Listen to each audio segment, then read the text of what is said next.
Thursday, May 15th. Welcome back to Damon Bruce Plus. Welcome back to Sam Betesh of Thinking Out Loud. And welcome back to football season. The final piece of the puzzle. Sammy, we get it. We know the path. Everybody's path to trying to be what they want to be. It's all laid out in front of them. Can you stay healthy? Oh. How fair is it? We're going to get into all of it. But on first sight, I really like the 49ers schedule. On second sight, I absolutely love the 49ers schedule. Oh, my God. There's nothing to not like.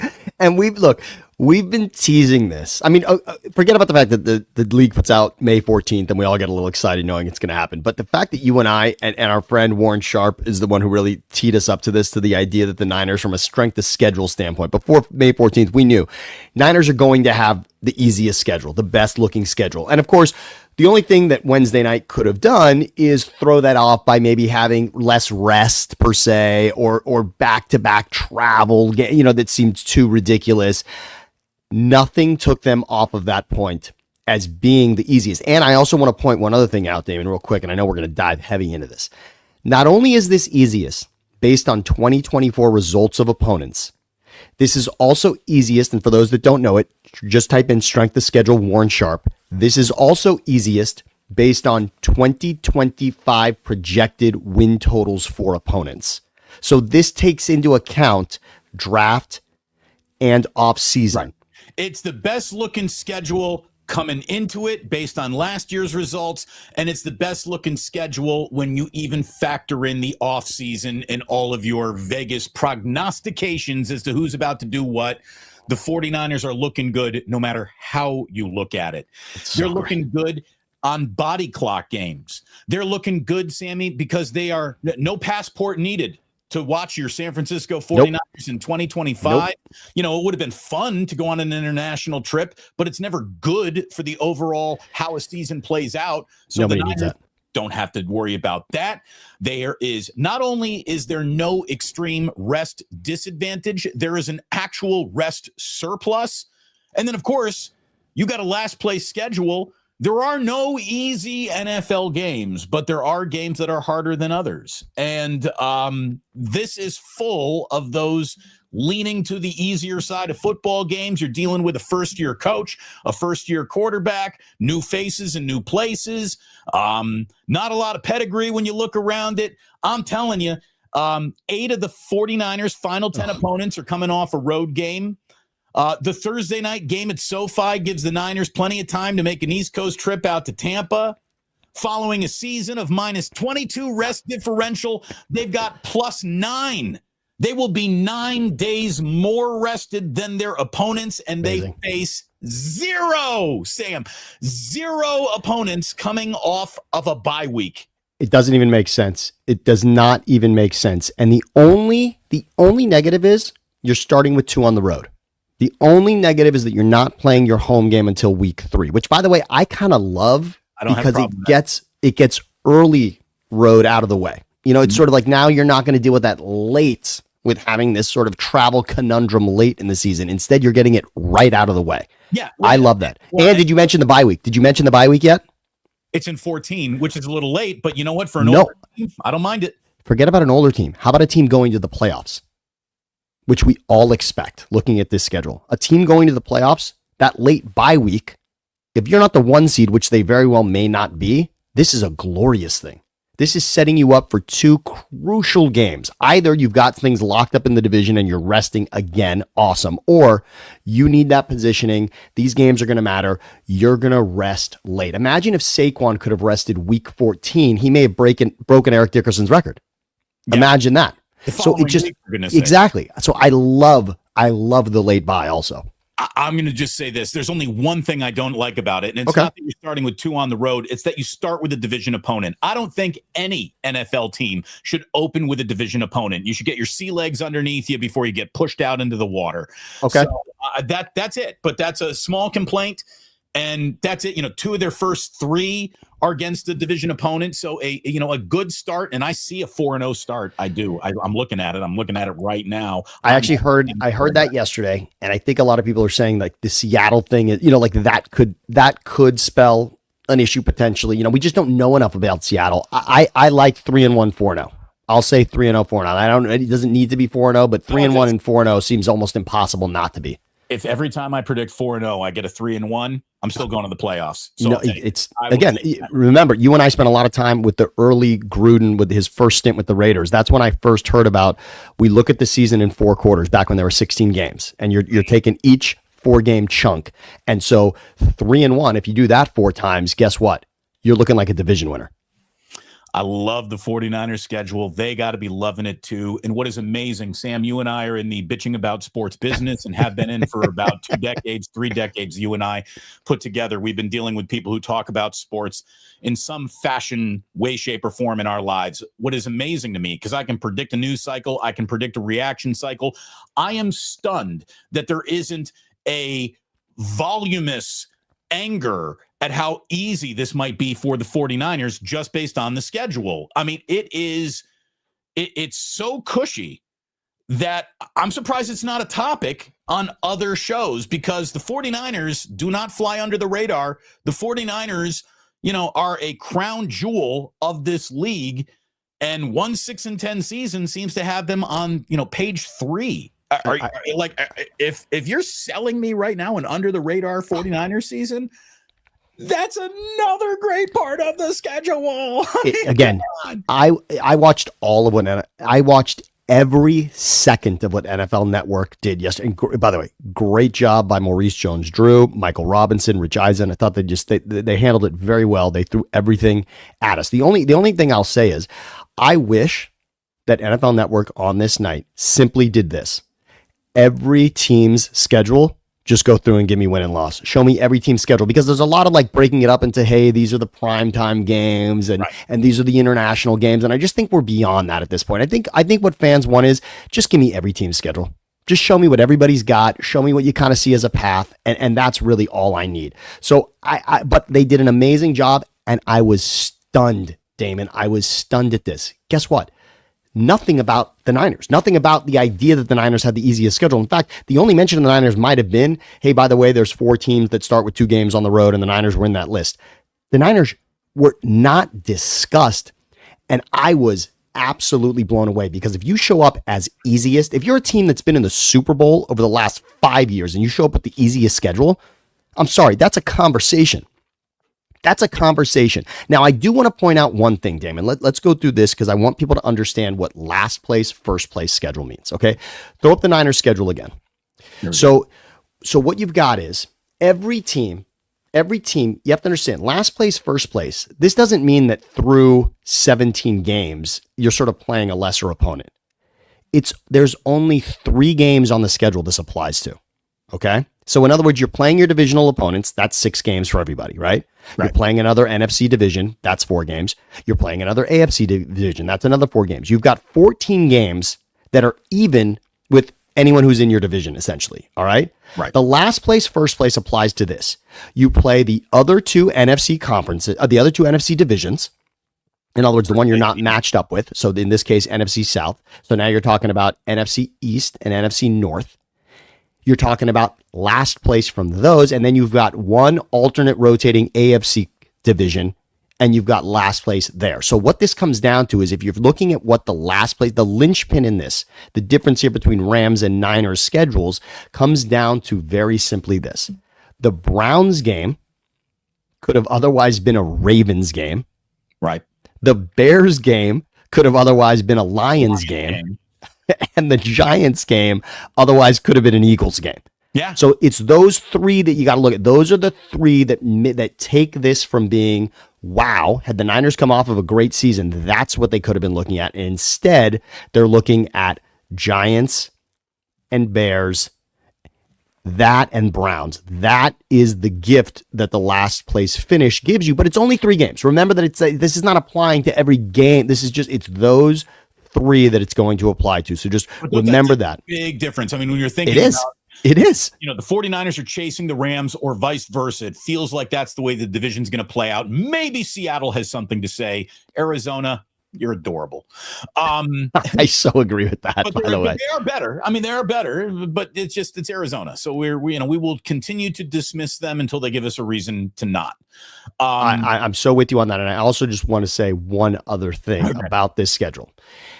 The only thing that I like about a difficult schedule versus an easy schedule, and this is coming from a place where, yes, I'm an Eagles fan. My dad's from Philly. I grew up with this. Last season, I thought the Eagles had a brutal schedule. The Eagles had a stretch where they were playing the Ravens and the Steelers. It was an unbelievable. I mean, just because they had that division, it was going to be difficult. But the Eagles had to play the Bengals, the Ravens, the Steelers. There were these barometer games. They had the Washington game was thrown in there as well. There was a barometer. There was a stretch of games there.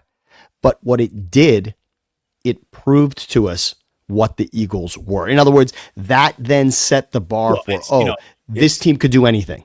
Well, I'm just going to drop the Jim Harbaugh on you. Iron sharpens iron. That's it. There so you go, that right was there. so that was the nice part of having it. You sort of knew heading into the playoffs, oh wow, this team is capable of something that we weren't necessarily sure of before seeing them into those games, kind of, dominating in a way opponents that we thought would otherwise be this incredible struggle. Absolutely. It's a proving ground. It's a proving ground. It's a testing ground. And as long as you don't get hurt in that proving ground, go through it successfully. Yeah. Everyone's shoulders go back a little bit. Chin goes up a little bit. Yes. And start beating their chest a little bit. And it's just, the confidence starts rolling downhill like a snowball. And now you got Scooby and Shaggy, and now you're going to hit the entire ski lodge. There's ski poles and ski boots coming out of the snowball. It's going down to the parking lot. These indeed are good times. Boys and girls, let me tell you, I don't know what you're doing for lunch today. We're getting closer and closer to lunch hour here on the West Coast. And if you are on the West Coast, chances are you can get Ike delivered to you. There is an Ike's around you with over 125 locations, expanding ever eastward and up and down. Let me tell you, he's got a new one out there right now. It's called the Kelsey Plum. She is a WNBA player. She went in, she designed this sandwich with Ike, and it is it's a good fried. Look at that. Fried chicken, barbecue sauce, honey mustard, purple slaw, French dressing, cheddar cheese. And if you want it Kelsey's way, that means you get a full portion of pastrami on that. Sam, I don't have to ask you. When in doubt, do you or do you not add pastrami? You roll pastrami on a sandwich like this. Now, the only caveat is understand that when you go with pastrami, you're gonna feel that pastrami. You're gonna taste and experience that pastrami in a glorious way. Yes. So just know what you're doing, but it is the right move. It is the right call. What a beautiful looking sandwich. We don't want any subtle pastrami. That is so fantastic. Blending into the wallpaper pastrami. No, you want it standing out. You do. And outstanding, hold on real quick. Outstanding that the Dubliner is going to be sponsoring the Blues for the rest of the year. They're coming in. They said, Damon, we want to take this through the next Super Bowl. I love those guys. Go to the Dubliner West portal. Tell them the Blues sent you. They love hearing that. It's the best poured Guinness in San Francisco. Kenny and John got you at Dubliner West portal. Get there. And again, I'm helping my neighbor who's got an incredible thing. If you are out this summer in the state of California thinking about a camping trip, look for this app. That app right there is the Campsite Tonight app. I want you to check it out. Campsitetonight.app. It's like hotel.com, but for campsites. There's nothing worse than putting your family in a car, driving 6 hours to find out no campsite for you at the park you went to. This gets that done for you. Campsitetonight.app. I love that this is my buddy's passion project, and we want to help support him.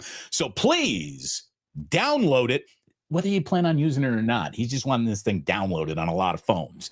Download it. Check it out. I bet you if you're a camper of any ilk at all, you will use it in the state of California, and it's going to expand everywhere like Hamantash. Like Hamantash. That does Hamantash. I mean, and Damon, I saw someone early was jumping on that today, knowing that this was Hamantash Thursday, by the way. And thank you so much for being in the comments the way that you are. It's always Sporticus, by the way. Sporticus. Happy Hamantash Thursday, everybody.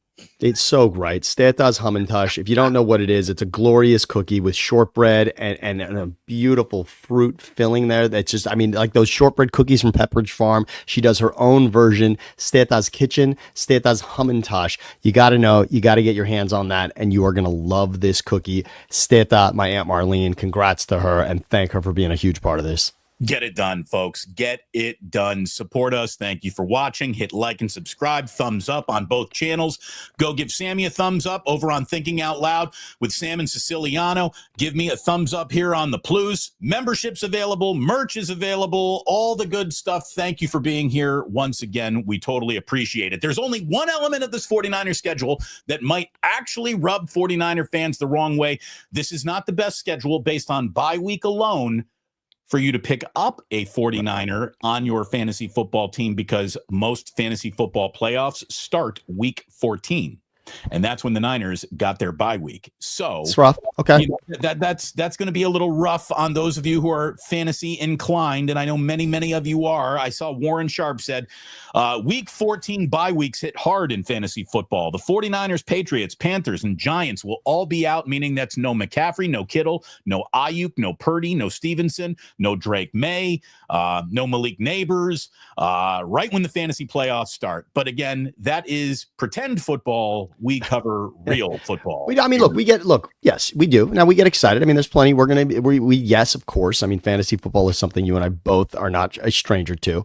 And so I appreciate that. But I also want to say something about just schedule overall and what we do, the excitement that we have. And both you and I definitely have incredible excitement about this when it happens and when it comes out. I mean, look, we are fired up about this, but I want to say something about primetime games.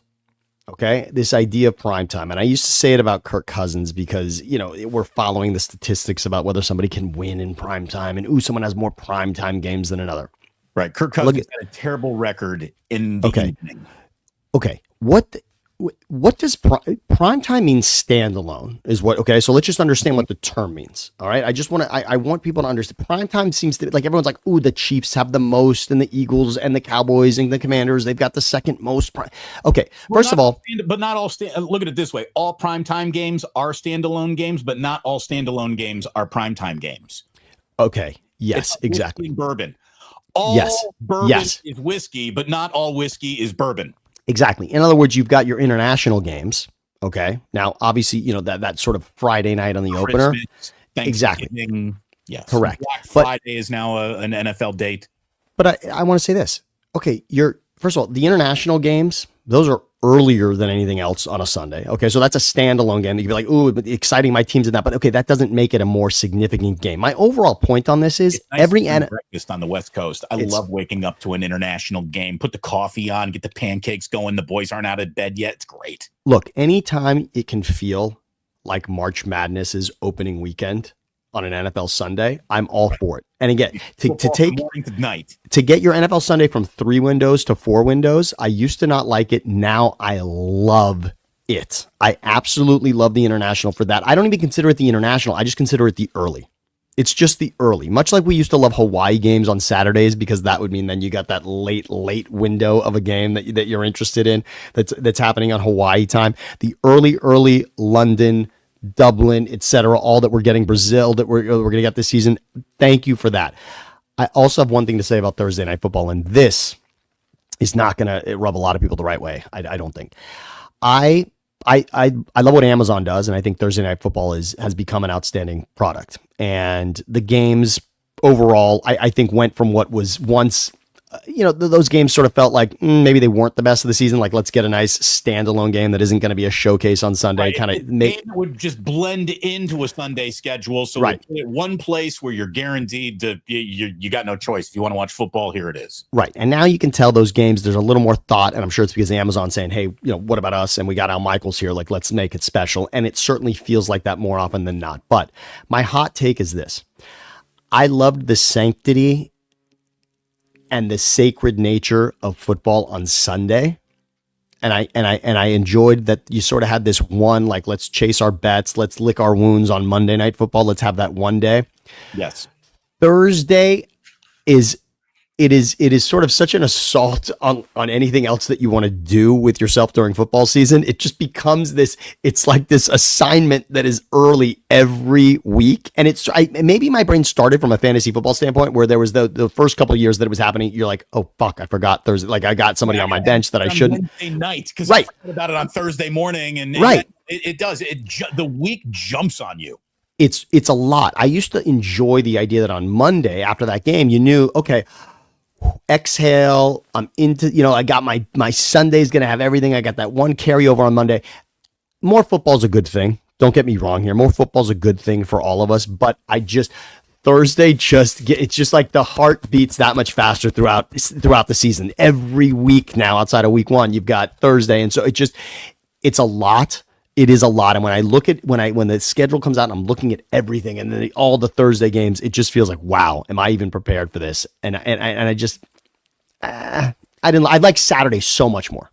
So much. The other thing that I don't, here's the thing though, but Saturday is college football. You're right. You can't touch that. Football on every night of the week except for what? Monday, Tuesday, and Wednesday. We got games on Thursday now. No, this year it's only Tuesday, Wednesday. Tuesday, Wednesday are the only days that don't have football this year. Look, we're addicted to it as a country. The ratings are undeniable. There is no sport that encroaches on the land that now football dominates. Yes. The thing that I don't like is that the NFL is going to be going directly up against a college football playoff Saturday where you're going to have 3 college football playoff games. Like the NFL has just decided they're leaving nothing for anyone. There's nothing. They're not interested in the you get the crumbs business. There's nothing. They want to, when you're at a nice restaurant, when the waiter comes over with the little table shaver and the crummer. I believe it's actually called the crummer. The crummer. And that's what the NFL has done. The NFL doesn't even leave the crumbs for anyone to enjoy. They've taken it all. And in the name of every week has to beat last year's week, they have taken this scheduling to a point where they're just a little bit too manipulative. And I agree. I don't understand this obsession with making sure that this week one outrates last year's week one. I don't care about that. I don't know why the NFL is so obsessed with that. To me, I think opening the season with marquee games doesn't make any sense because you could have made it Chiefs Panthers. Yes. No, here we go. It's the Eagles. Eagles is the defending Super Bowl champions could be opening against the Tennessee Titans. That first Thursday night game, every single football fan will be there watching it. It didn't have to be the Cowboys. You're blowing your Eagles-Cowboys load too fast. Too fast. Put that later in the year. We were going to be there, all of us, week one, if it were Eagles against freaking, Valdosta State. But guess what? Here's what happened. Now, I heard this explanation, and I enjoyed the explanation. I heard this last night on NFL Network, that this Cowboys idea, and I want to bring something up about, this is going to be a point about the Niners and the Eagles here, and Cowboys and Rams for that matter, but the idea was that in the past 2 seasons, you missed out on the marquee nature of what Eagles and Cowboys was going to be. Based on injuries and a few other factors, the league was waiting so long to give you Eagles Cowboys that you actually lost some luster. So when it became an option for this season to give Eagles Cowboys on week one, they decided, you know what, we're going to move it up, and we're not only going to move it up, we're going to put it in the most prime place, which is in that. Yes, got to go, and they've lost 6 in a row, and blah blah blah. Okay, so a couple of things. This is okay. I really want to look at Eagles Cowboys because it applies to a lot of teams here. You talked about the Seahawks, the division opponent. Tough to start with that, right?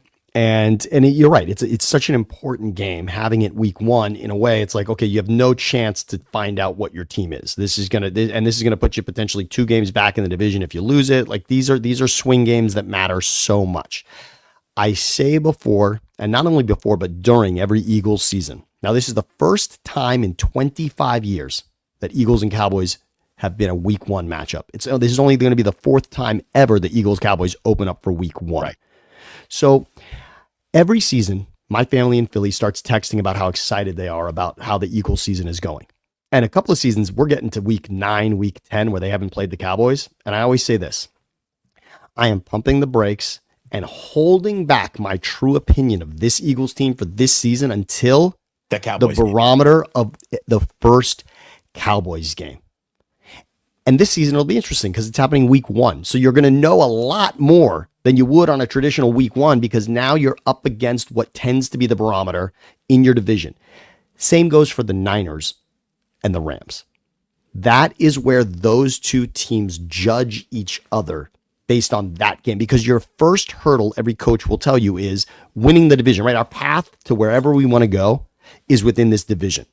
So you've got to know who you're up against, and there's no doubt that McVay and Shanahan have that hard on for one another like nobody else. And you are judging yourself on that. And of course, Eagles Cowboys has been that sort of Dak Jalen conversation, which right now seems out of whack, but very quickly you recognize him. By the way, Dak's got a 9-4 record against the Eagles. Now he's not healthy for a lot of those games. There's a lot of missed games in there, but Dak plays very well against the Eagles when he's healthy. So just keep that in mind. A lot of people have that, written as the dub on the Eagles schedule to start, but judge your team based on what they're doing about what you consider the number 1 opponent. The Patriots think they're going to have a good season. Guess what? Until they play the Bills, nothing matters. Right. You got to be aware of that when you're looking at these schedules. Those division games and whoever you consider that team to beat in the division, go do that first before you think you know what your team's up to. I also, when it's, you got 2 games against your division big dog, yes. I want some weeks to really separate that. Yes. I hate when you got like Rams, you play another game, then you're at the Rams. I want it separated by about a month. Give me 2 different flavors of the same battle. And I think you get that over time because obviously it's a marathon. And the team you are in week 5 and the team you are in week 10 can be 2 totally different football teams. It's so volatile and guys are in and out. And we all know. Look, and someone's like, yeah, I saw earlier in the chat, they're like, oh, that bye week is way too late. No. If anyone gets hurt in week 14.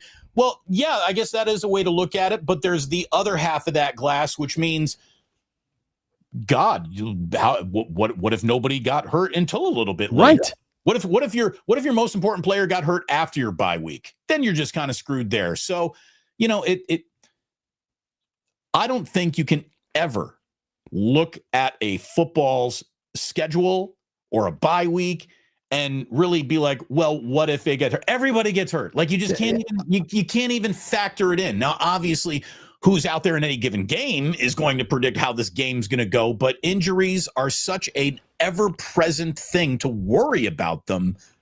It's just something why worry about the morning sun? It's coming. Right. Injuries are coming. It's going to happen.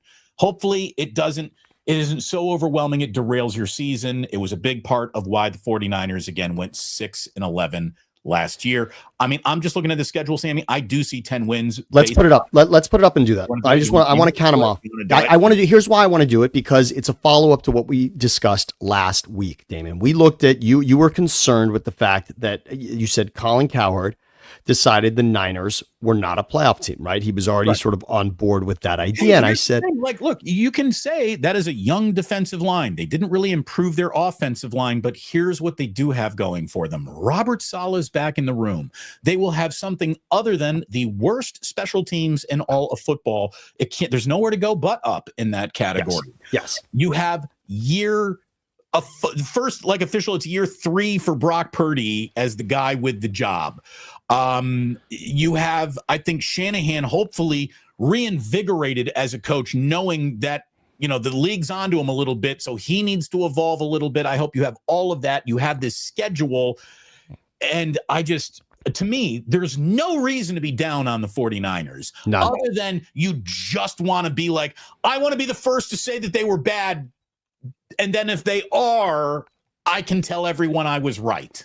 It's garbage. I really I don't think you can look at this schedule. And I said it. I said if Colin does what he likes to do this with a lot of significant teams, he'll just put the schedule up and he'll do this. He'll go through this also. He'll give you the win loss, and run through it. And I said when Colin does this, he's going to have a hard time not getting to 8 wins very quick. And once you get to 8 and you're not done with the schedule, you're starting to talk about a playoff team. That's the bottom line. With 17 games, if you've got 9 wins, you are likely in the playoffs.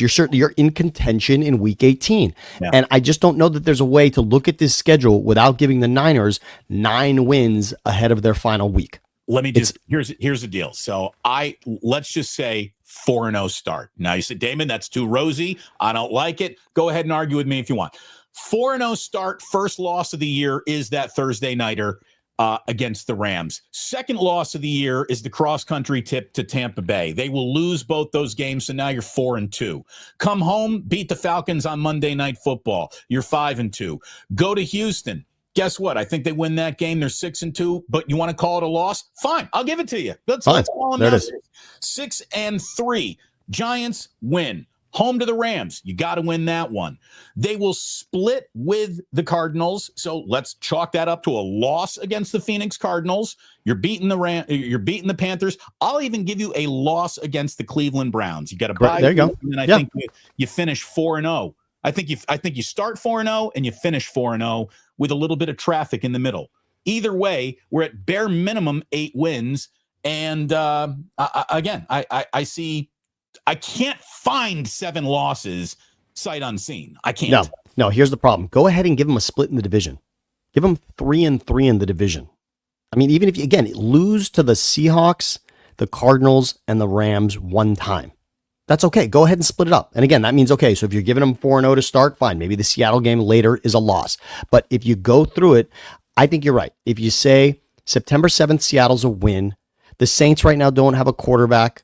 Unless Shuck is ready. I mean, that's looking really interesting, right? I mean, the Carr thing is just, that's too much for Kellen Moore to be overcoming early in the season. I just think there's a lot of uncertainty there with the Saints. So look, the 2-3, you said it. 4, I'm even going to say, you know what? Give it 4-0 as long as you come back and recognize that you need a Seahawks loss later. Okay, so give it the 4-0. Like you said, give the Rams that a loss. You're 4-1. Bucks, you said again, 4-2. Falcons, 5-2. Texans, you said even potentially give it a loss. Okay, 5-3. Giants, 6-3. I'm splitting with the Rams, so that's now 7-3.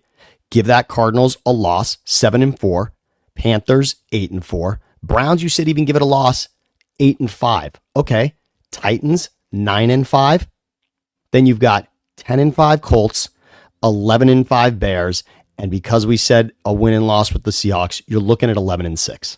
That's loose. That's giving away a couple of games, and saying 11-6. And by the way, they could be better in the division. We're giving them 3-3 in the division, and it could go better than that. Do you just want to take all the cocaine into the bathroom and do it off the back of the toilet? Because 15-2 is on this schedule. 15-2 is there. If Brock Purdy has his shit together, if this defense stops the run, if somebody catches a pass and Christian McCaffrey stays healthy, the 49ers how about this? The 49ers just being an average team. Yes. Are a playoff team in this schedule. If the Niners are an above average team with this schedule, they could win their division. And if the 49ers have a great year against this schedule, they could be a 1 seed. Again, I understand we just did all the coke in the bathroom. We did. Okay, yeah, that's fine. I get it. But that's sort of, and this is, by the way, this is also what this day is about. This is why NFL Network announced a date for this, because that's how excited everybody gets about this. We are allowed to go into the bathroom and do exactly this and tell your friend where it's at, because you can look at this and everyone can wrap their head around win-loss, period. But you said it. There's just there's other than getting in their own way, it feels like this is going to happen for the Niners, and it's just set up based on the idea that last year was, I don't want to call it an anomaly. It certainly happened, but the silver lining is, like I said, the Browns game, the Giants game, and the Bears game could have otherwise been Lions, Ravens, and Eagles. Right. So it's just a gift. That's a gift. And with Lions, Ravens, and Eagles, you cannot do better than 1-2. If you're being honest and just realistic. You're not beating the Eagles until you beat the Eagles. I'll give them that much credit. And the Lions, again, that's an ascending team, but Dan Campbell did lose an awful lot of the genius that helped him assemble that team. And then the Ravens are the biggest gonna punch you in the mouth football team on the 49ers schedule whenever they're on there. They really are. The Ravens turn into the 85 Bears whenever they see the 49ers on the schedule. And that happened. Look, Brock Purdy, the one team he doesn't want to see ever again is the Ravens on Christmas. I mean, that's just something he does not want to have to do again. It did not go well the first time that he had to run through that. And that's okay. Yeah. I mean, that's the game that if the Niners end up not putting $50 million in front of Brock Purdy, it's largely on what happened in that game. That was a rough one.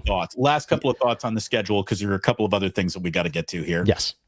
Chiefs fatigue will be real this year. It is guaranteed to happen.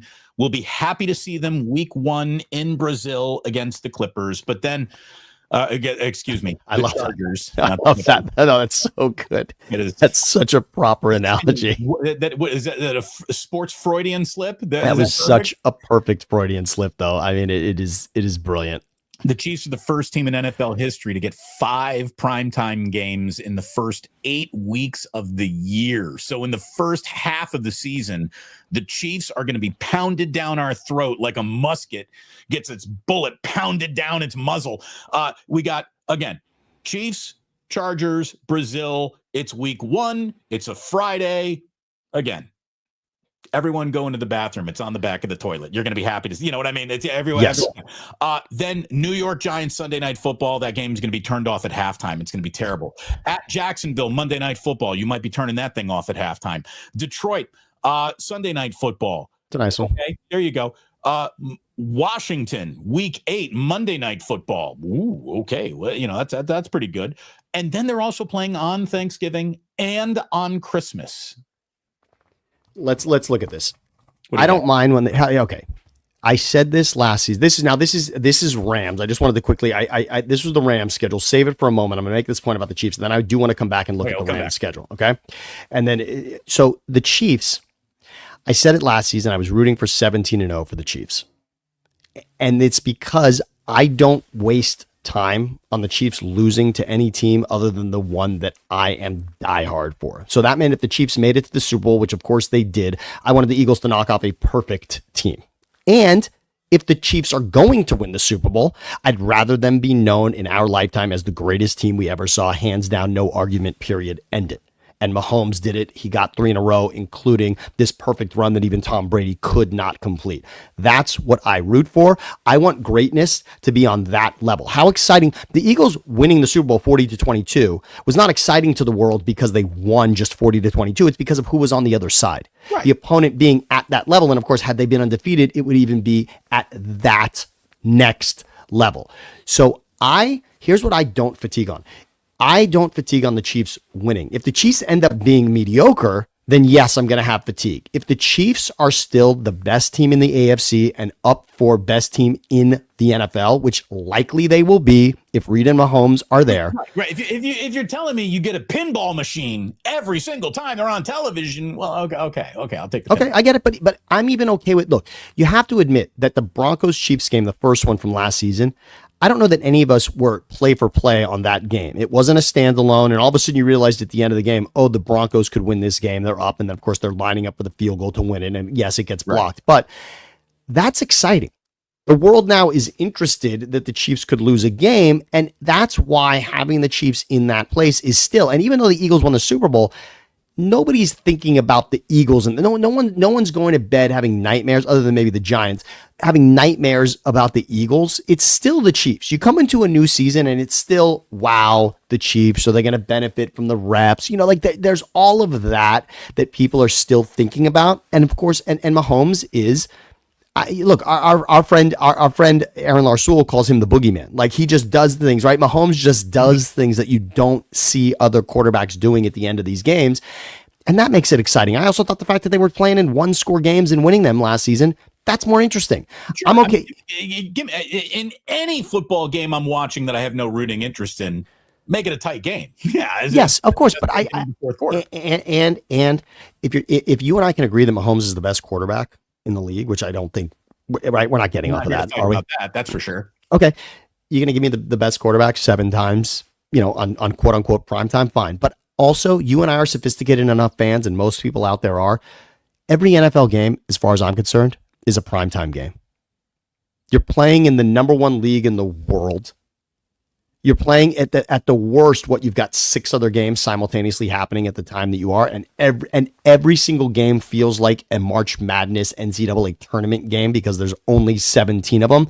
Panthers Titans will get a better rating than Game 1 of the World Series, and it matters, and it'll matter this year even more because of the fact that none of us have seen what Cam Ward's going to do through a rookie season. So this league is full of these. All of these games are crucial. They all matter. What, you think a quarterback's going out there and saying, tonight we're on Monday Night Football? As if the game that he played Sunday at 1 Eastern time wasn't going to matter for his career. What, is nobody filming that? The players will say all the nice things to frickin' Aaron Andrews, and they're saying, yeah, Sunday Night Football just means... Oh, it's so great. What, is no one filming the games on Sunday at 1 o'clock? Are these games just not televised? And are we not keeping track of statistics in those games? Like, what the hell are we talking about? It's the NFL. Every single fucking game matters.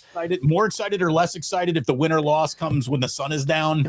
Again, I just don't stand by that. And we all get excited to look at it on paper, but it doesn't matter. Your team winning a game whenever they play it is all you're concerned about. Yeah. Sammy, we break for supers. I missed these earlier. LD Studios dropping $2 in the ganja jar saying, take a swig, Dame. We're heading to the playoffs. Well, here's the thing. We can go sip of the day. Love that. Love it. I just took it. I'm going to finish up. Yep. Hold on. Or we could just completely go right into not screwing around mode, pull this cork off a bottle of whiskey and do it. We could do that. Damon, when you said we should all head to the bathroom for that, and finish it off, I do need to get the bottle of whiskey now incorporated in Thursdays. I've got the copy with you, but I think I now need to get that. It would be nice to take a sip with you. I want to do one thing quickly before we move on. LD is very excited. And then on the other side of the coin, as always, is Mr. Joseph Ehrenberg. We get swept by the division, 5-12. Love you guys. I tell you, you truly are the most sky is falling at all-time 49er fan. This is the guy who would have absolutely told you Joe Montana is going to lose this Super Bowl. I know it. That's who Joseph is. His commitment to the bit is extraordinary. Emotionally hedging is important in life, and I do a lot of that. I got a ton of Cowboy friends who text me, and I always say congrats on sweeping the Eagles, early in the season, just to get that out of the way and sort of prepare for if that happens. But it is nice to set your bar really low. But I challenge Ehrenberg to give you and I the schedule with only 5 wins on it. I just want to see that. Do you understand the teams the Niners are going to have to lose to get to 12 losses? Get me the 12 losses. Just give them me 12 losses. You're losing to the Giants. You're losing to the Panthers. You're losing to the Browns. These are the games you have to lose to get to 12 losses. Right. So whatever you think, I just think it's going to be more difficult if you do it mathematically and if you do it according to what the schedule has given you. Now, put the Rams schedule up also, because this is the barometer. It's the first thing on what we had there. You had it up earlier. I'm sorry. It's not, but we can see it. We can see it a little bit. We got technology. But we said 11-6, and it was very easy for us to get to 11-6 for the Niners. So I just want to do the same thing with the Rams realistically, because that's what we said is the barometer. I'll give the Rams 4-2 in the division. So I'm not even going to call out the division games here as we go out. I'm just going to say, just put 4-2 aside. We'll skip the division games as we go through it, right? Okay. We just know that we're going to add a 4-2, right? I think that's fair to say your division winner from the year before is going to have a winning record within in the division, but trip up on 2 division opponents. I don't even care who they are. My guess at the moment would be to say that they could be swept by the Niners. They will split with the Niners most likely, and they'll trip up on one of the games against the Cardinals or Seahawks, right? No big deal. I think that's just fair to look at. So I'm hosting Houston to start the season. Give them the win. Give them the win. It's at home. Fine. Okay. So you're 5-2. All right. Then you've got the at Tennessee. Now, yeah, it's a road game, but Cam Ward's second start. You want to give him the win? 6-2. Now you're 6-3. 6-3 Eagles, because they just have not shown us that they can beat that team. So I don't care how close they were in the divisional round. Remember what happened in the regular season game in Los Angeles with Saquon setting the record. So forget it. 6-3. Versus the Colts, give them 7-3. Baltimore, I'm sorry, we're giving that a loss. You're 7-4. Jacksonville, give it 8-4. You want to give New Orleans? You want to give it 9-4? That's a home game. Yeah, 9-4. Okay, 9-4. I see Tampa as a loss. Okay. Tampa wins surprising games. I'm giving that a loss. Baker Mayfield revenge game, Yeah, right? exactly. You're right. You're right. His long stint with the Rams, an incredible game-winning drive against the Raiders. So you're at 9-5 if my math is correct at this point, right? Mm-hmm. So you're 9-5. Carolina 10-5. Mm-hmm. Detroit 10-6. Okay. And Atlanta at 11-6. So there you go for what this season could be for the Rams and Niners. We very easily had 11-6 for each. To me, that is what we're talking about. If you think this Niner season is going somewhere special, understand this is the team. This is what you have to compare it to. And again, the Rams have on their schedule Eagles, Lions, Ravens, where you otherwise have Browns, Giants, and Bears. That's nice. That's nice. I mean, let's see what the Bears are by week 14. Right. And, Johnson's officially got his season underneath him, and we're in year 2 of Caleb. And let's see what happens. And Damon, one other thing, I know we're going to move on to something. I just want to remind Bears do have the first ever win at Levi's Stadium, so they're very comfortable out here. This is very true. Although was that terrible game with where Trey Lance got injured? Was that the one, or was that in Chicago? That was Chicago. Yes. Right. That was in Chicago. That disgusting game. That was an ugly, awful game, by the way. Okay. So let's say this about the Niners, another stat in their favor. Every season, four new teams that missed the playoffs the year before will make it the next season. At least 4. Right. Four. Find me a team more poised to do that than the 49ers. Give me a non-playoff team you're more confident about making it this season than the Niners, knowing that there will be 4. There doesn't have to be 1, but if there was 1, it would be San Francisco. Anyone in this chat right now, give us a team that looks more poised to make the playoffs after missing it for the 2024 season than these Niners. I'm sorry, but it is staring us in the face. Staring us. Joseph coming in. The wins are only 2, 4, 12, 15, 16. All the rest are losses. Okay. Joseph, just remember, this is what you're paying me to say on the show. And when you're wrong about it, will you double down? I mean, Please. Like if you're paying $1.29 to be this wrong, what will you pay to be right? Or tell us that you got it all wrong. And when it comes to handicapping the chances of an actual NFL team, especially one you claim to root for, you are terrible at it. I'm sorry. It's not going to happen. And look, you and I more often than not are pessimistic and trending towards realistic. Yeah, really. That's it. I mean, I would say, pessimistic or realistic. The fact that both of us are just on the same page saying this looks right. I'm sorry, but you have to. I just don't see a way that you can come into this season upset. I just don't see it. I don't. Dude, I don't work for KNBR. I don't have to see her going like, "Oh, everything's great. Oh my God." No, something really sucks. Here you go. You want some realistic? The Golden State Warriors were never going to win another NBA championship. There you go. You want some honesty? There you fucking go. It's over, kids. We'll get to that a little bit later. One more thing, Sammy. Then I don't want to just be blah, blah, blah, blah, blah, blah, blah, blah. We got Christopher who's saying, I'm going to pay $2 to publicly say Ernberg is an idiot. Thank you very much. I love that. I look at it this way. Any rivalry, any Hatfield McCoy that pays me $2 a punch, I'm all about it. Throw your punches, boys. Here's the one bet that I think I would fade if I were betting against the NFL scheduling, hopes.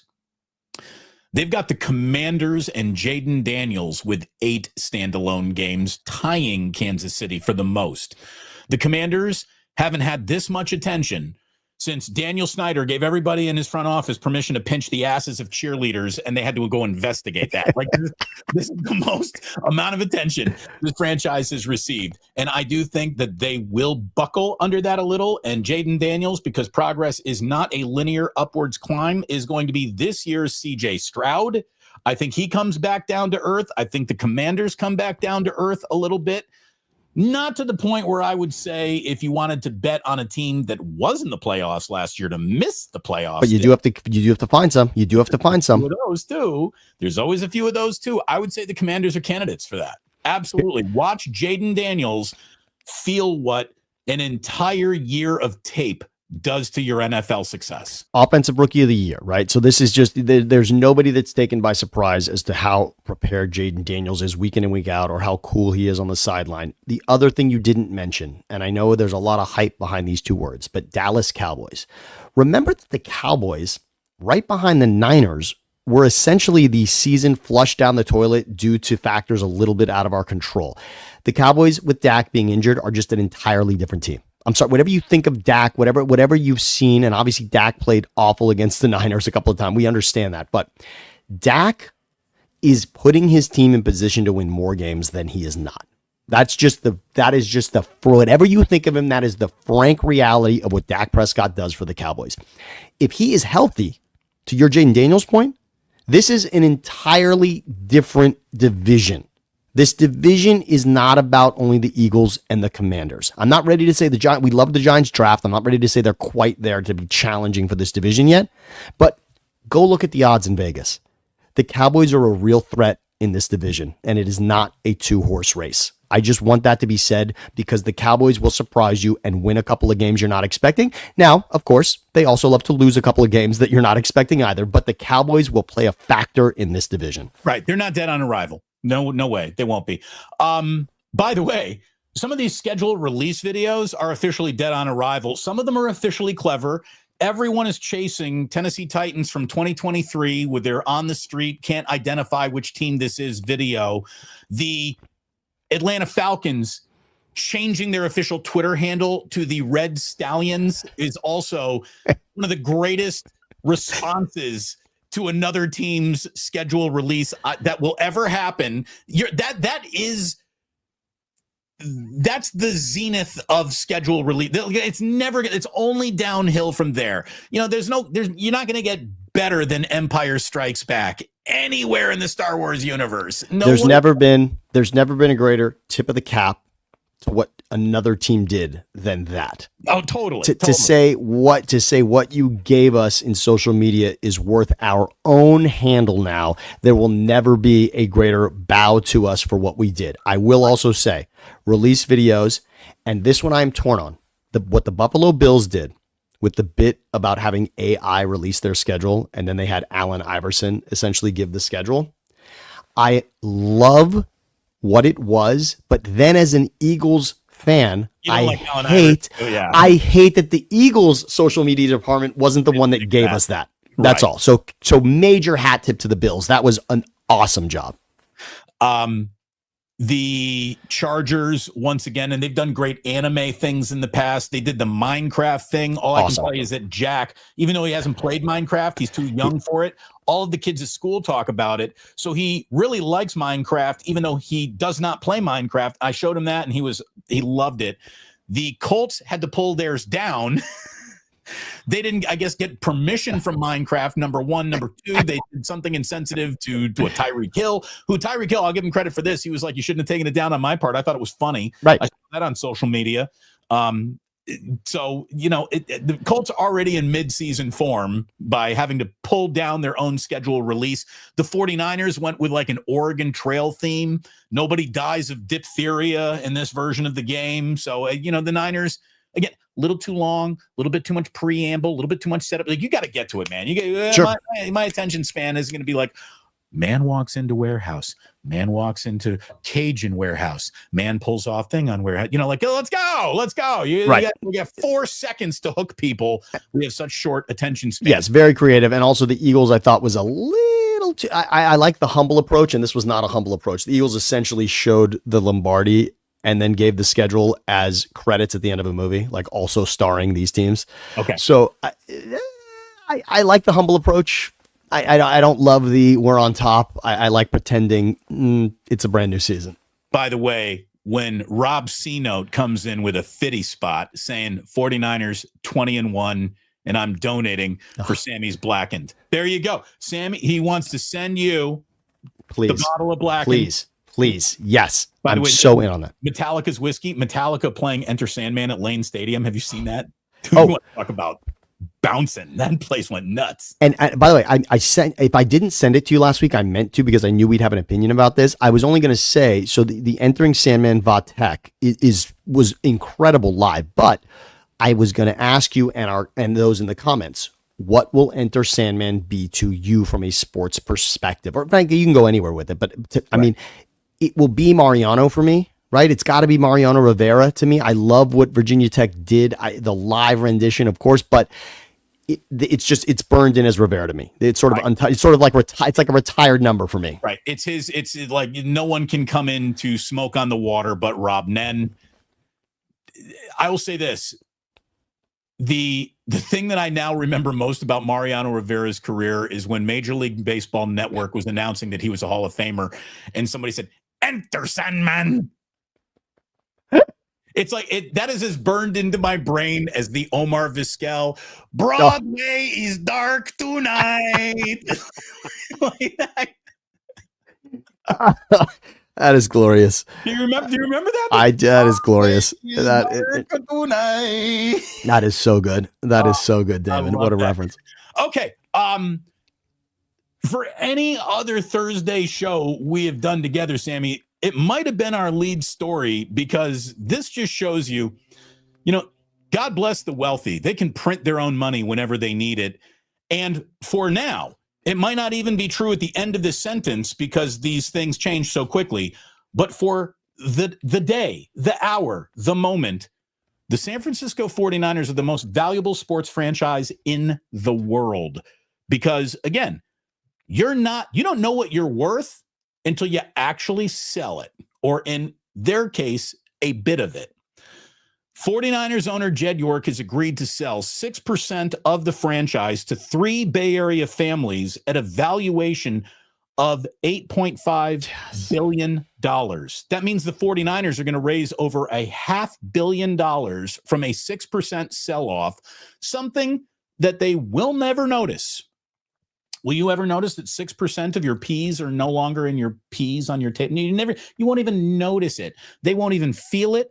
These 3 Bay Area families get 0 voting rights. They might get a parking spot and maybe like a better charcuterie tray in their suite, but they just get to pretend they're 49er owners because they have bought in. And this is how the wealthy prints its own money. The $8.5 billion is the highest valuation for any pro sports team ever on the planet. The 49ers today are the most valuable football team, the most valuable team of any kind in the world.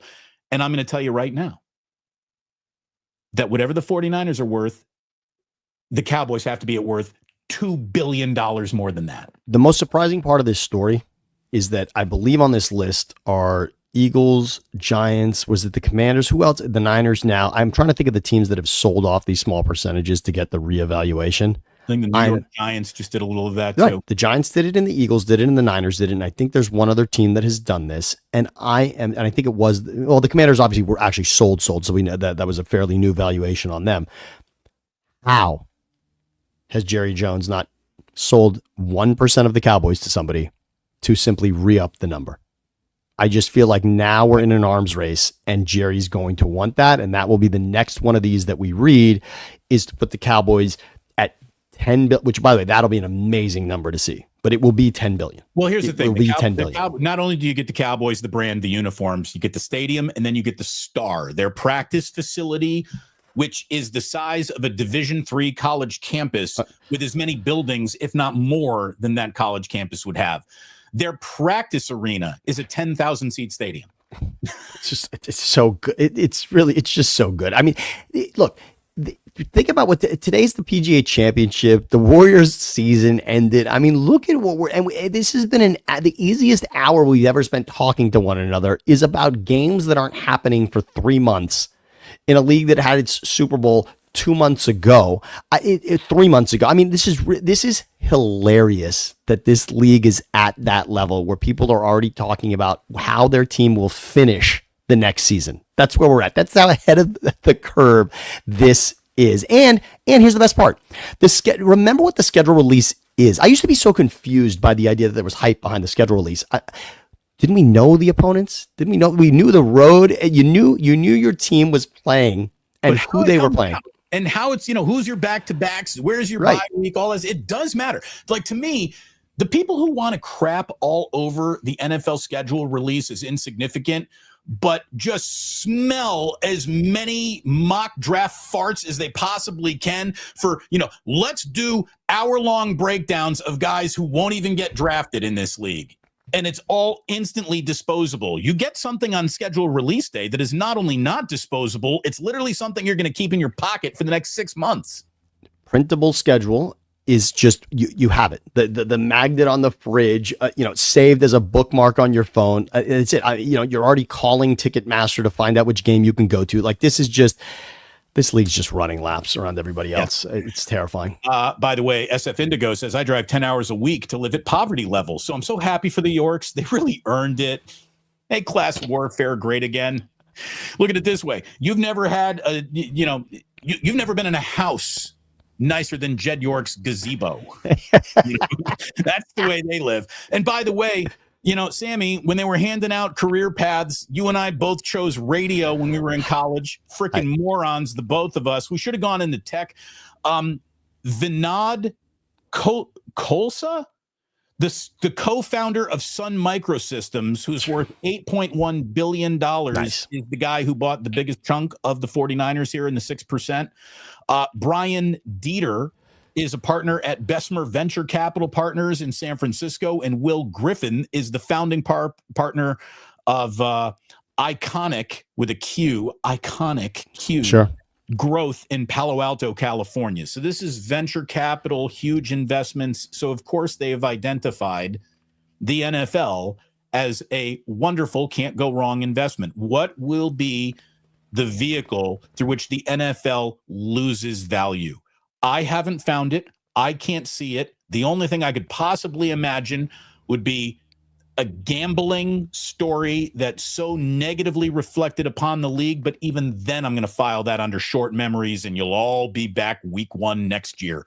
There is nothing that football can do to offend us, to run us off, whether it be a domestic violent charged level of outrage, a racially charged level of outrage, whatever your level of outrage, whatever triggers your level of outrage, the NFL can't find enough of it that makes you say, I'm done.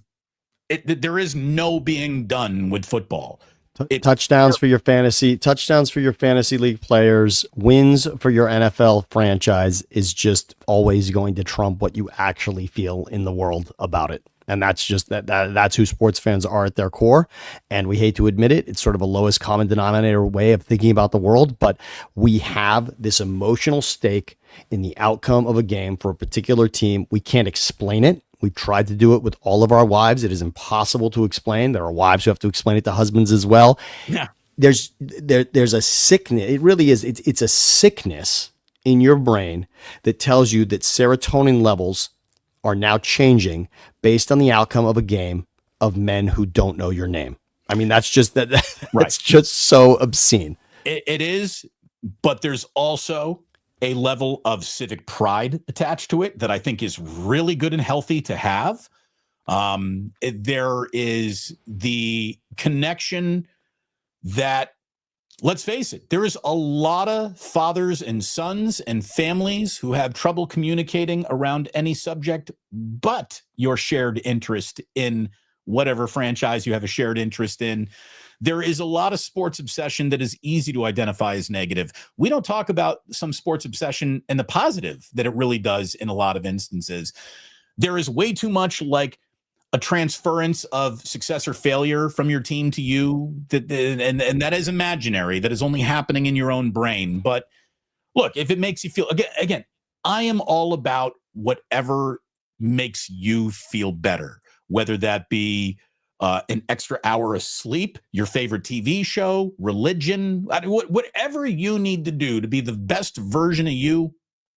God bless. Go find it and be happy. And hopefully it's this. Hopefully it's Thursdays with Damon and Sammy. I want to say one other thing about the schedule before we move on. It's simply this. The saddest day on the calendar, if your team wins the Super Bowl, is opening day for the next season.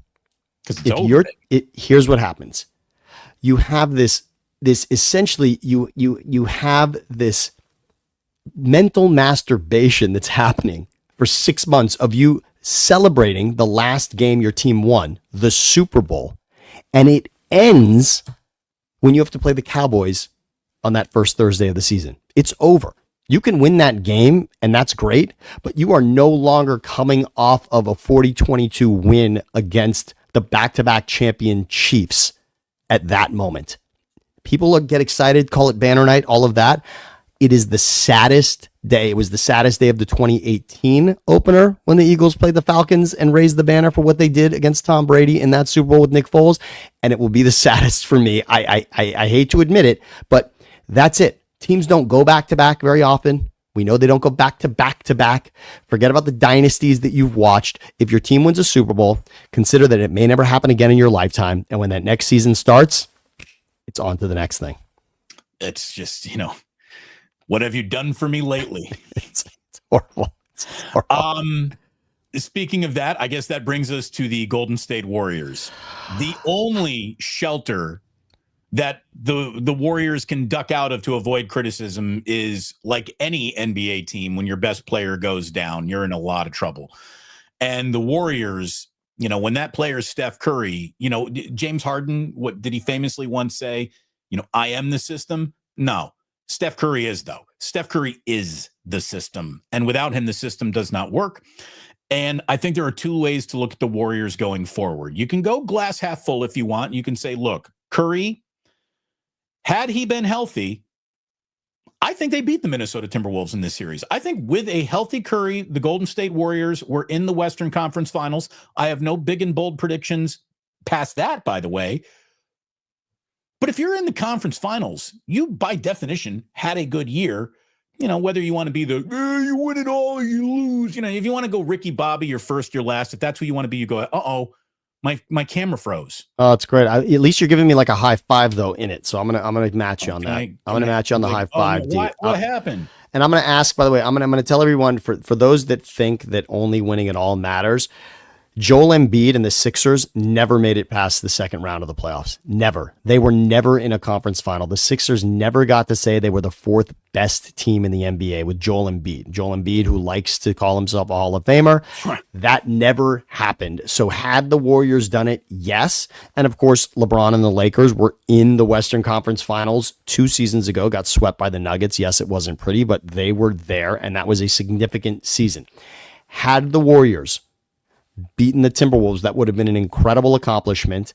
And yes, of course, at this point, it looks like they would be facing, I don't want to count the Nuggets out of it, but if the fact that you would be facing Jokic coming off of a comeback against Oklahoma City, or this year's current MVP and the number one team in the West, I don't know that you could just chalk up another win in a series to put them in the finals. Right. But you can glass half full it a little bit if you want to. And obviously we're going to wrap up soon here. My damn camera. I can't fix it. I'm trying. I'm not a big troubleshooter. I don't know what the hell just happened. That's horrible, Dan. I hate it, but I love seeing you at least, and we're going to, half glass full on you being all in behind the black curtain here. Thank you. Here, you know what we'll do? We'll entertain everybody with, you can put, you can, I think you can choose something else. There you go. That's beautiful. There you go. So that's beautiful. I love that. Wait a minute. You're very well represented. Yeah, you're right. Here we go. Here, I can slide into this. Wait, no. There we go. There we go. There it is. I love that, Damon. Yeah, I feel like you're so well represented here. I'm still here. Okay, so give me this. I have one. I'm going to save my take on Curry until you give me yours. I am so excited when Steph Curry has a chance to win a championship. You and I discussed this. I want the path to Steph Curry as the greatest player of all time, next to Michael Jordan. I'll give Jordan number one. I love the idea that Steph could be considered the greatest of all time. And if he is to win another championship, that puts that conversation on the tip of people's tongues. And when he doesn't, we then go to this sort of era of recency and talk about whoever is in the moment winning as potentially the greatest. And I just don't think that's fair when you look at the totality of what Steph Curry's done in this league, the totality of his career, what he is in the record books, what he is to what Damon said as far as moving the entire game behind the 3-point line.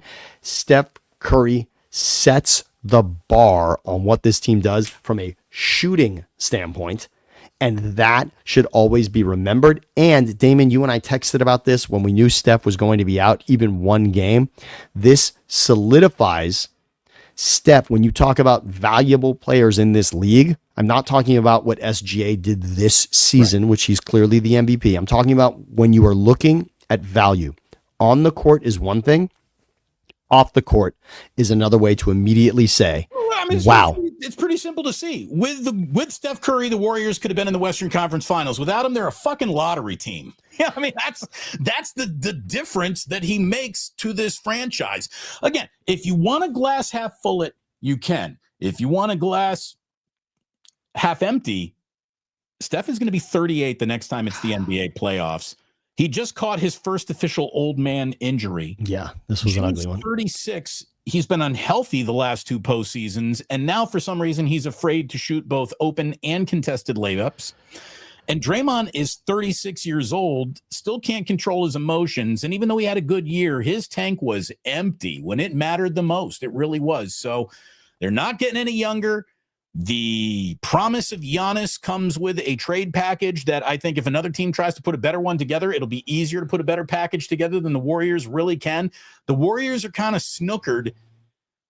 And again, if you needed that fifth title, I'm sorry that's what you needed, because I don't think you're going to get it. I don't. I think the Warriors stood on the stage longer than most really good teams ever get to.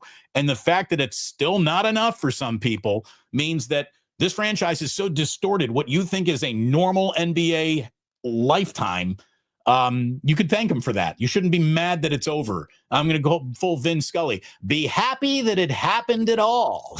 I mean, you really have to be. I want to say this because it never comes up. Divisions in basketball.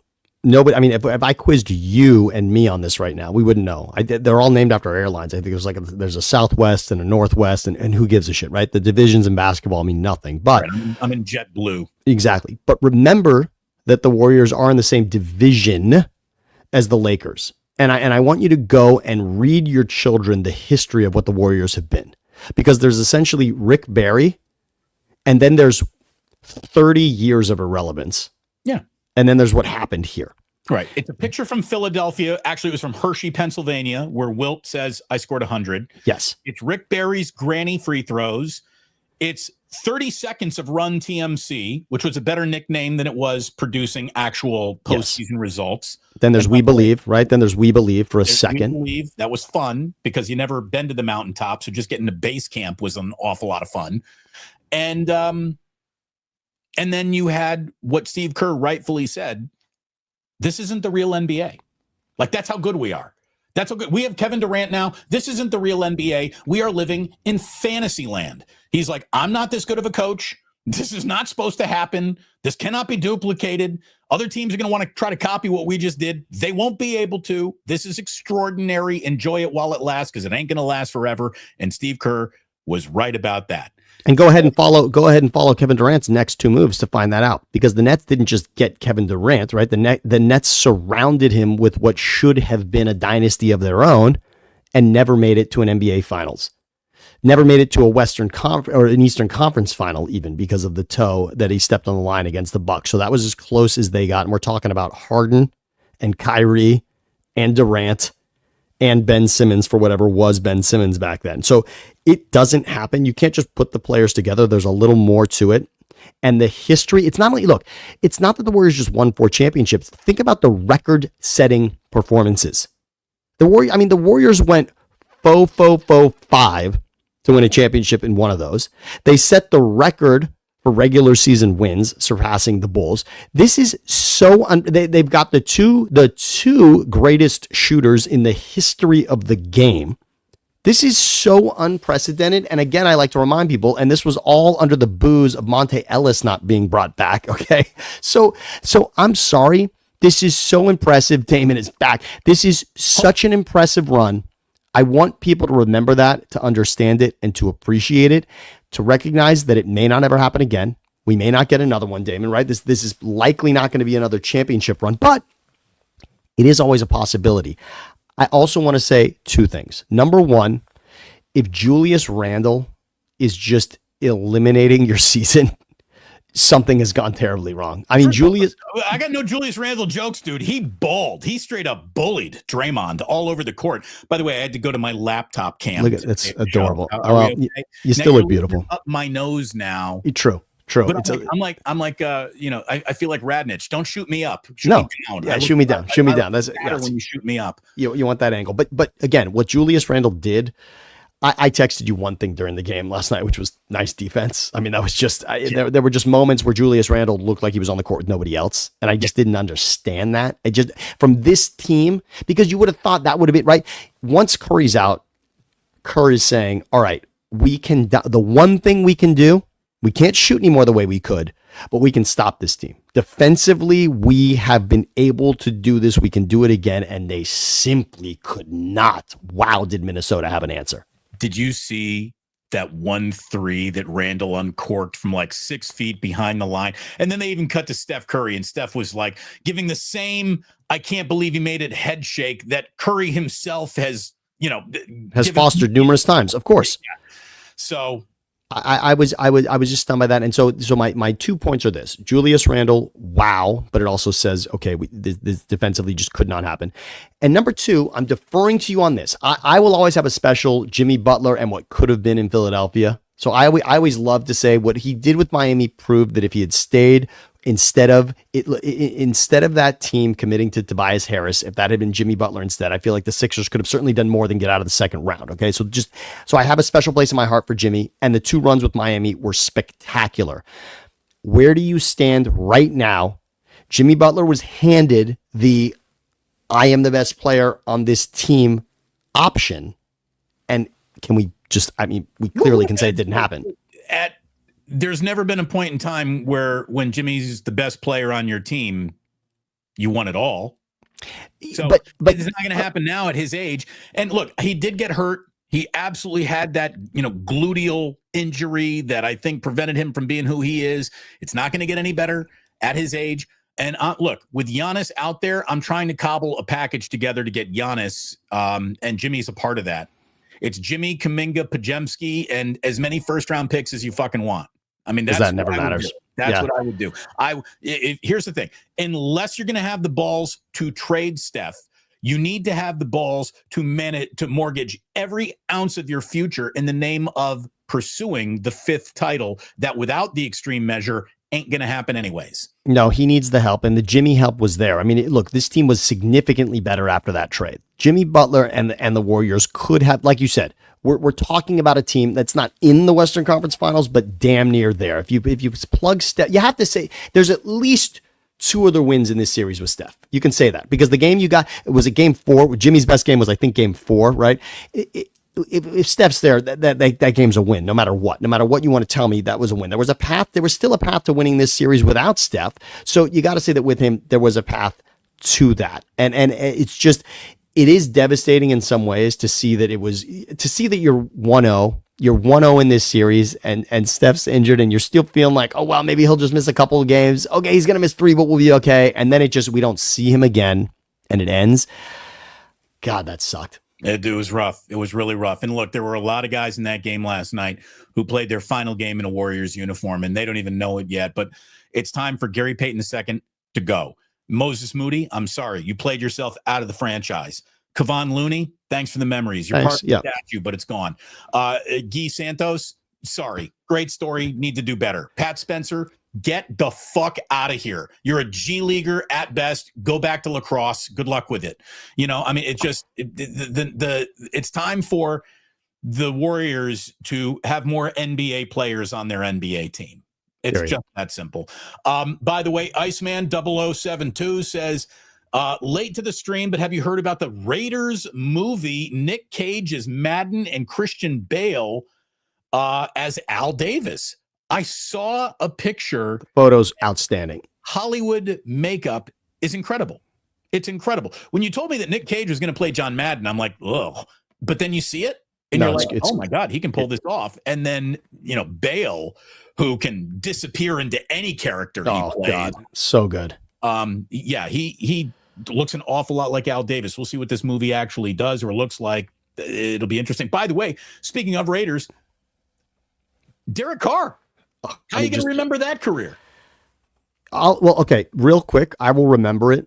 It was against the Colts, I believe. 2016. 2016, yeah. So it is that season that I will always say, I know Derek Carr had it. That was Carr's best year. That was Del Rio's best year. Del Rio, and that team would have won a playoff game. I think they had to go with Matt McGloin in that game in the end. Because they lost a backup as well. It was an awful game. I believe it was Texans. Both of them were playing backup quarterbacks in that game. Terrible playoff game. Yes. Connor Cook started that game, I believe. Yeah, because McGloin couldn't, I believe. So that I will always remember that Derek Carr was this potential for a lightning force leader in this league. He could do it. He could bring men together. They won games they shouldn't have that season. That was an awesome offense. And I saw something. And in a way, it just never happened after that. I just never saw it in that way with him after that. And so I just couldn't, I love him. I love Derek Carr.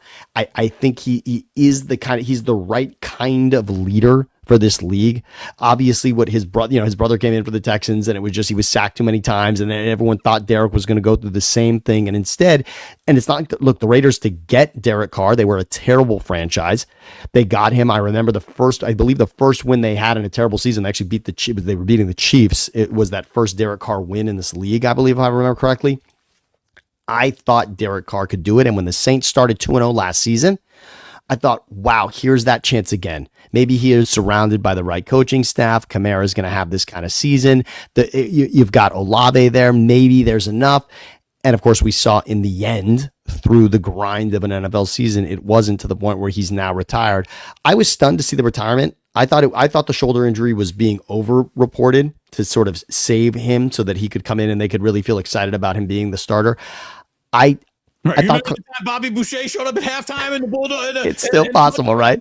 It's still, anything is possible. Anything is possible. So yes, Derek Carr, congrats on what was a great career. And there will be people, I know you and I both love Larry Krueger. I know Krueger thought that Carr never delivered on what he should have been. And I guess the one I would say that shocked me, what I was stunned at and really disappointed in, I thought Devontae Adams and Derek Carr rekindling potentially what happened at Fresno State, to be there for the Raiders, to resurrect that offense.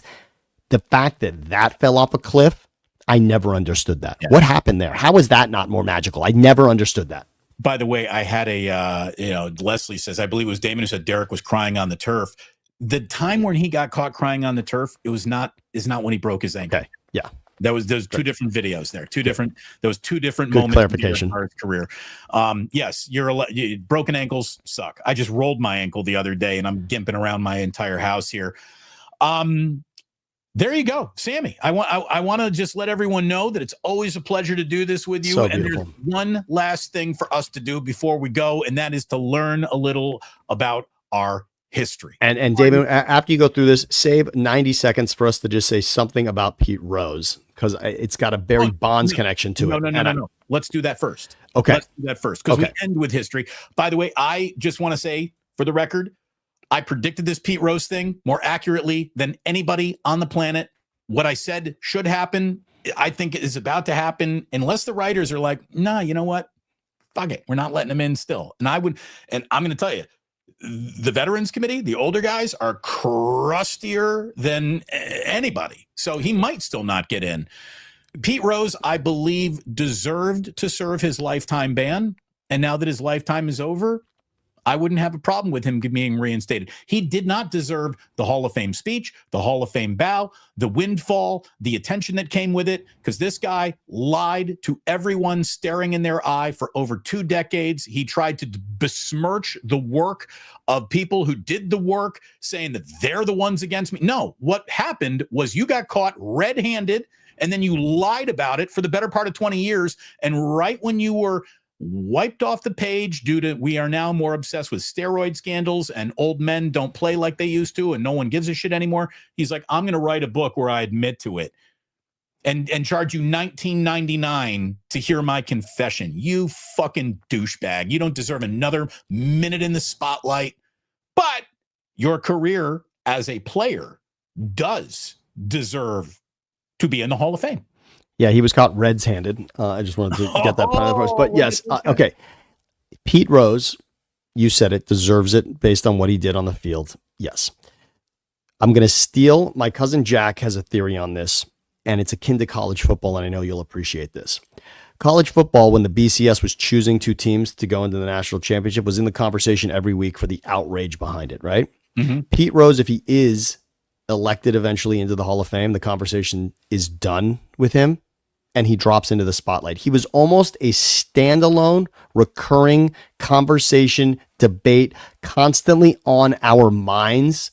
For sports radio, we know we've all gotten hundreds of shows out of Pete Rose, but Pete Rose stood alone on an island, being outside of the Hall of Fame, and being in it, which he will be, is going to quiet that conversation forever. Right. Can't debate black and white, but gray, we can have that conversation forever. Exactly. So he'll be in, and that'll be sort of the end of it. I also think because of sports gambling being legal in the amount of states that it is, over time, there will be people that cannot believe that Pete Rose was ever slapped on the wrist about gambling on sports. It's just going to be hard, right? Telling people that alcohol is bad or illegal. It's one of those things that's hard for people to get their head around if they've never lived a life in which this thing was illegal. So that will happen also. And this. Please read the comments of Giamatti's son, who is so upset that Pete is going to go in now. It's really awesome how he holds on to what his dad Bart Giamatti did in banning Pete. I sort of love the curmudgeon-y old man philosophy on this. And if you just want to, however you stand on Pete Rose, read the comments. Got to be a 60-year-old man now, right? Yes, exactly. Yeah. So please read that. And also, Damon, from a Bay Area standpoint, we need to bring up Barry Bonds, because there was a great column written about how this will not change. So in other words, this committee says that once you're dead, you can now be you're no longer on the permanently banned list. There's a lifetime ban. So your life ends. You're no longer. Shoeless Joe got pulled off of it too. Exactly. But remember this, Bonds, Clemens, Sosa, they're actually not on the banned list for the Hall of Fame. They are getting not voted on. These people are holding grudges based on what they think they know about the performance enhancing drugs, which, by the way, I'm fine with that. But let me say this. As much as you don't want to connect these two and say that Pete Rose is off because he was on this permanently banned list and now he's not, he's going to be in, I guarantee you this. Pete Rose going in will soften the way people think about the guys I just said, Bonds, Clemens, Sosa, etc., McGuire. For 2 guys, Bonds and McGuire, they're going to be in the Hall of Fame. Mark my word, Bonds and McGuire are going to be in. This is the Jenga piece pulled out. And now people will start to say what I saw you do with a bat in your hand deserves you being in the Hall of Fame, period. It applies to Pete and it applies to Bonds and McGuire, period. I think it's going to just take a generation of crusty old cusses to die off from the voting electorate. Again, what today's illegal steroid is tomorrow's Flintstone chewable vitamin. Thank you for that. Thank you. I'm not even going to say anything after that. That's what happens with time. Yeah. So anyway, we'll see what happens. What I would love to do is see the Giants sign Barry Bonds and give him let Barry Bonds DH for a week. Let's start that Major League Hall of Fame clock again. He would do it. By the way, he would do it. Maybe. I hit my elbow the other day, by the way, and I realized I needed that Bonds protective. That thing was that like transformer plastic piece that he had on his arm. I actually need one of those now. So I'd love to see him up there again with it. He had a Sherman tank on his freaking. Why is he standing on top of home plate? Well, he's wearing Kevlar. I mean, you could hit him. You could hit him anywhere. He's not going to feel it. Speaking of greatness, today in history, two of the greatest football players of our lifetime share the same birthday. Born today, happy birthday. Get him a big bottle of deer antler spray. Happy birthday to Ray Lewis, 50 years old. Ray Lewis is as old as I am, finally. Yeah. I worked with Ray for a little bit at Fox, Damon. Mm-hmm. What a tremendous person to be around. I mean, really, he would light up a room in the ways that you think he could. I know there's a lot of people sort of have this like fear in their soul about what Ray Lewis could bring. A tremendous person to be around. I enjoyed every second I spent around Ray Lewis because I felt like it sort of made me less fearful of anything in my life. Like with Ray around you, you felt invincible. I will say that. You're walking down a dark alley. Who would you like with you, guys? That's Ray. That's the guy. Ray. And this is a legit question. Didn't he murder someone? Guess what? That's part of why he's the answer to that question for me. Right. Here's the thing. I'm guessing the guy had it coming. Okay? Don't piss the wrong person off. Ray's the wrong person. I don't have a problem with Ray Lewis as long as there are no utensils. Happy birthday, Emmitt Smith, 56 years old. As we sit around discussing the greatest running backs of all time, we could talk about it for 15 minutes and not bring up his name.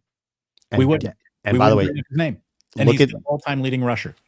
There's an argument that JT had, JT the Brick, who we love here dearly. JT the Brick got into a little Twitter beef with people talking about the Mount Rushmore of running backs, and JT will die on a hill regarding Emmitt Smith. And I like that. I like that he is reminding everyone that Emmitt holds that record. Well, the greatest Emmitt Smith game ever is when he ran for like 200 in New York with a dislocated shoulder in the playoffs. It's not bad to have on your ledger, isn't it? Yeah.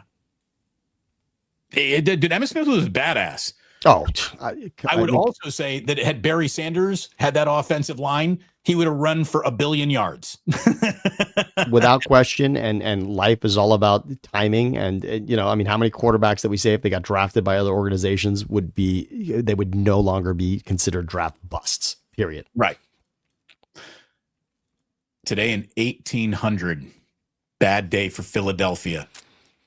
President John Adams ordered the new U.S. federal government to leave Philadelphia and move to Washington, D.C. Today in 1800, Philadelphia ceased being our nation's capital.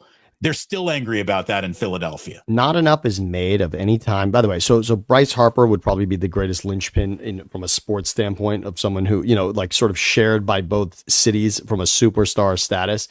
And there's just not enough made from a rivalry standpoint of that point. And I think it is the job of those that are producing those games to bring that out as well. I love that for a note in history because it's true. People that are sort of from or share Philadelphia in their lives, they know it and they talk about sort of the birthplace of America. But DC is that center. When you think about elections and you think about what this country is doing, it's DC. It has nothing to do with Philadelphia. And it could have been. Today in 1928, Mickey Mouse premiered in his first silent cartoon. It was called Plane Crazy.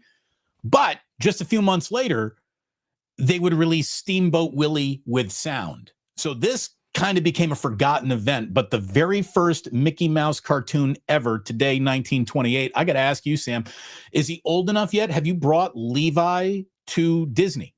My question to you was going to be, when did Jack and Ozzie hit that moment? When did it become that Mickey Mouse was a part of their vocabulary? I will say, for anyone who hasn't done it, bringing your child to Disneyland, if your child has read even a story about any of these characters, to watch a child react to someone in a fucking plush suit is so I think it defines parenthood for me. I really do. The idea that I could now see that park from that lens was something I was not counting on at all. That was a celebrity. Whoever had that Mickey or Goofy or Pluto or Minnie head on was absolutely Michael Jordan to my son Levi. There was nothing like it. I think Disney is a very, very special place. As a grown man, I ran up to and hugged Goofy when I saw him at Disneyland. So my kids, neither of them are I think, old enough to go. We need another summer, I think, before Jack's big enough to go on rides or Ozzy is really ready to get it. But you being down in Southern California, I would imagine that Disney pull it's there is louder on you than it is on me up here. I'll say this. When we go to Disney Plus, it used to be a lot of Mickey Mouse, Funhouse, and all that stuff. Since then, Bluey has taken over. We'll have let's save our Bluey segment for maybe next week. We need to discuss how that show is just perfect for so many reasons that I want to dissect why. It's outstanding. It's outstanding. Bluey is the modern Mr. Rogers, where Mr. Rogers always was the perfect person to impart wisdom and behavior on your child. Bluey not only works from a, hey, kids, this is how you're supposed to do, but it works from a, hey, parents, this is how you're supposed to do it. There's real love. There's real love in that family. And there's just emotion. And what they do in the amount of time that they spend with each episode is, I'm like, these are the writers that everyone should be stealing. Whatever those writers have tapped into is beyond anything I see in any bullshit hour-long drama I'm watching currently. Today in 1935, Albert Einstein was awarded the Benjamin Franklin Medal for his outstanding fundamental contributions to theoretical physics, especially his relativity theory, and it happened at the Franklin Institute in Philadelphia. So there you go. So a bad day for Philadelphia earlier in Today in History, a good day for Philadelphia here today. Today in 1940, ladies' nylon stockings got sold for the very first time. All your leggings come from that moment. Happy birthday, stockings. 1940. How about this? In 1940, Richard and Maurice McDonald opened their first ever hamburger stand in San Bernardino, California. You would get to know this place. This was the very first McDonald's. Ray Kroc would come in, buy it, and change the arc of all that, and actually screw these two guys over tremendously.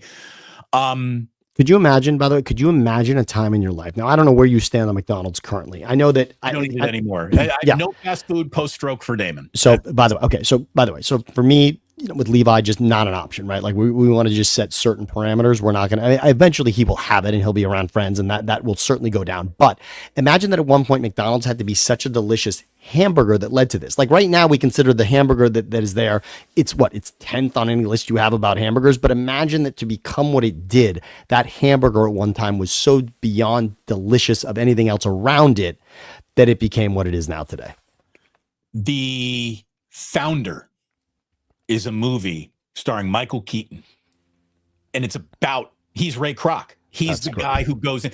If you haven't seen The Founder, it's awesome. It's a great, great movie. And who's the kid in The Office who played the intern? Oh, God, okay. He was also in Inglourious Bastards. Yes. There. He's I'm getting this up for us. What's that guy's name? Anyways, he plays a lawyer who just changes the arc of McDonald's forever. And he's sitting there talking to Ray Kroc, and he's like, what business are you in? It's Nick Offerman, right? No. Nick Offerman was the guy who played Parks and Rec. Right. Okay. Right. Oh, is it BJ Novak? BJ Novak. Yep. Absolutely. Yep. That's it. Yeah. There you go. By the way, I ran into him one night at in North Beach. And I didn't go up to big deal or anything. We're at the bar. We're both waiting for a drink, and he's right there. And I'm like, "Hey, man, like your work." He was like, "Thanks." And I left him alone. It's super cool. Yeah, it's the way to do it. Anyways, he's like, "What business are you in?" And he's like, "Well, I'm in the fast food business. I'm in the hamburger business." He's like, "No, you're not. You're in the real estate business. Amazing. You're in the real estate business. That's the business you're in. You own more real estate than just about anybody else in America. And that's what McDonald's has become." Anyway, so really good movie. Check it out. Happy birthday, McDonald's. Poor Richard and Maurice got totally fucked. We used Run TMC. We invoked Run TMC earlier in the show. Well, today, and we normally do not do record releases, number one songs, or all, because I'll get lost in this. I want today in history to be historical, but I will argue that if we're talking about the evolution of music, you can find a lot of evolutionary steps. One of the easiest to identify is Sgt. Pepper's by the Beatles. Wow. Sgt. Pepper's changed it. There's everything that ever happened before Sgt. Pepper's, and then there is what happened after, and it changed music forever. Marketing, albums, concept albums, it changed everything. So did Raising Hell. Today, in 1986, Run DMC released Raising Hell. And if you want to talk about the single, what is the most important music, or the most important rap song of all time, it's Walk This Way by Run DMC and Aerosmith. That changed music forever. Forever. I'm not saying it's the best, but but it brought moment. It brought people together in a way that you never could have believed from a musical standpoint. But I remember what a boombox was. To have a boombox as a kid was on that level for me because of what Run DMC absolutely became as a cultural phenomenon. I was so locked in. There was nothing at that time in my life that Run DMC wasn't the answer for. And the album just Peter Piper picked peppers, but Run Rock rhymes. Humpty Dumpty fell down. Oh, come on. It's just Peter Piper, My Adidas, It's Tricky, You Be Illin', and Walk This Way. All period. On Raising Hell. I don't know. I look at it this way. My first albums, it's a little blurry. It might have been it might have been Hall & Oates, Private Eyes. Okay. Oh wow, I like that. I don't know, this is this is like a cassette tape. Sure. Without a doubt, my first rap anything was Run DMC Raising Hell. Yes. And then I remember the very first time I popped in straight out of Compton, I'm like, oh, things have changed. Okay. That's another level. Well, it's the very first time music ever scared me, and that's what made it intoxicating. And it was awesome. And I'm like, oh my God, I got to hide this from my parents. And that's where, the NWA magic was happening. Anyway, final moment of today in history. It wasn't anything that I really watched. I can say I watched 4 years of this show only because it was so omnipresent in my college years. I didn't watch it previous and I didn't watch it post. But I cannot deny the show Friends was a freaking monster. And today in 2001, you want to talk about does not age well? I don't think there's anything but black coffee in Friends. That's the only black you'll see is the coffee in that coffee house. Anyways, Friends, its final episode, which was called The One with Monica and Chandler's Wedding, aired today on NBC. And it was just yesterday, I think we celebrated the final episode of Seinfeld, which is the biggest swing and a miss in great episodic TV history. Yeah, and for Friends, what's going to strike me forever with Friends, I mean, first of all, it's sort of the arc of what Jennifer Aniston is in our lives. Sort of the sex symbol of what Jennifer Aniston was. Thank you, Friends, for that. Because there was a time when she was sort of untouchable. She was a one seed for quite some time in any bracket. There's not a lot of women's hairdos that I can identify. There's the Beehive, there's Pigtails, there's the Rachel. There's the Rachel. And every other girl had the Rachel when I was in college. That was it. I mean, that definitely defined what it was to be just outstanding, sexy, etc. At that time. And the other thing that'll stand out, the idea that Matthew Perry is so burned into my mind as that character, and the idea that he is gone and the way in which he is gone, those two things are just incongruent to me. I just cannot get out of my mind, right? For anyone in the world that didn't know him personally, he's obviously that character from that show. And for him to go down and out the way that he did, it just will never line up for me. And he will live forever in the vacuum of that show and in the reruns of that show. The idea that he is gone from this world is just almost too hard for me to comprehend. It's right. It's tough. So did you watch the show a lot? I mean, were you I not even that much. I was just like you. I'm like you. It was there and impossible to avoid, but I was not setting my alarm to it. Right. It was it was a big deal. The only thing, there's only one good thing for celebrities when they die young. They never get old. Never. James Dean will forever be 23 years old leaning on that red car. Forever. He never gets old. He never gets the fat Elvis phase of his life. So True. There you go. There's the positive of dying young. And as Def Leppard so famously said, it's better to burn out than fade away. Michelle Haberman, I absolutely rocked the Rachel. Thank you for that. Right underneath him. I used to Rachel out. I used the Rachel cut. Yeah, it was big, man. It was big. Absolutely. The show was big. Every single Thursday with Sammy's a big one. Thank you very much. As always, again, thank you to Ike's. Thank you to the Dubliner. Thank you to Campsite Tonight. Download that app.